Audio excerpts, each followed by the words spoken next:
The Confederation of African Football did the right thing to apply the law, but the law was applied at the wrong time. Let's have a look at this case without being too emotional. Yes, it's embarrassing. To be honest, it's embarrassing to see such a thing coming from the Confederation of African Football after so many months without talking about this case. So I'm going to read the statement which was released by CAF here.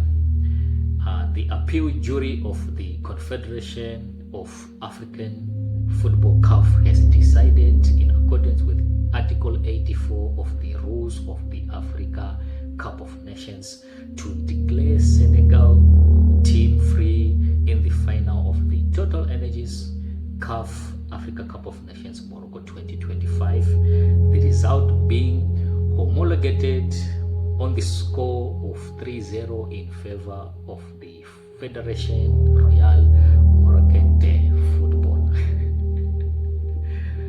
So we are looking at the people's emotions versus the laws of football.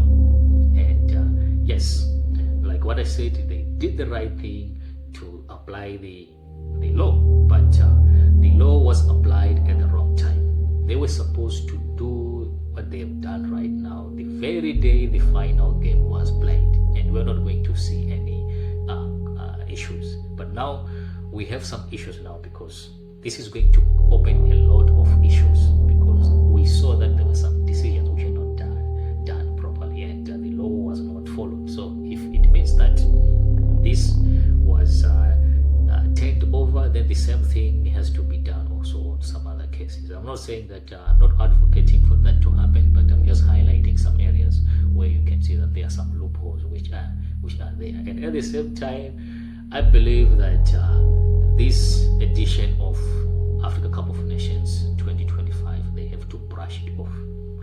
Nobody won this.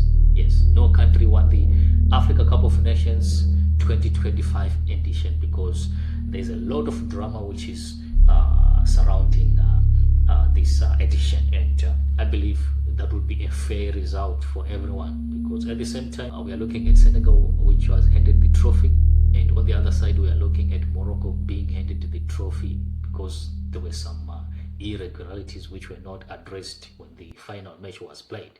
And this is where we look at the leadership of CAF. There's a problem. Africa as a whole, we have problems. We have problems starting from countries, then we go to CAF Confederation. If they knew that there were some laws which were not followed, then why didn't they apply the same rules on this very day of the final? So this is where the problem is. We have leadership which is there, but they don't know what they are doing, and it's embarrassing to see such a thing happening after I would say 2 months after the Total Energies Africa Cup of Nations final was played.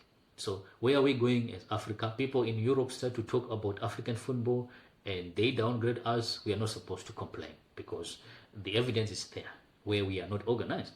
So yeah, there's drama here. There's drama. Like what I said, I believe that this edition of the Total Energies of Africa Cup of Nations 2025 is supposed to be brushed off.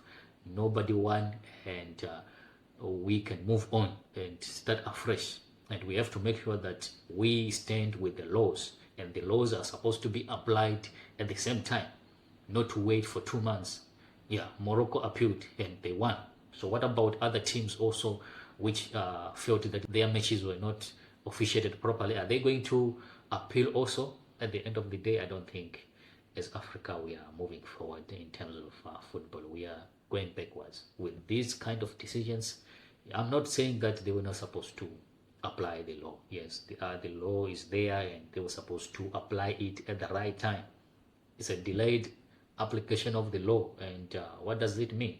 It means that we know what was supposed to be done and ignore that and just wait for some time, then end up in a different setup. So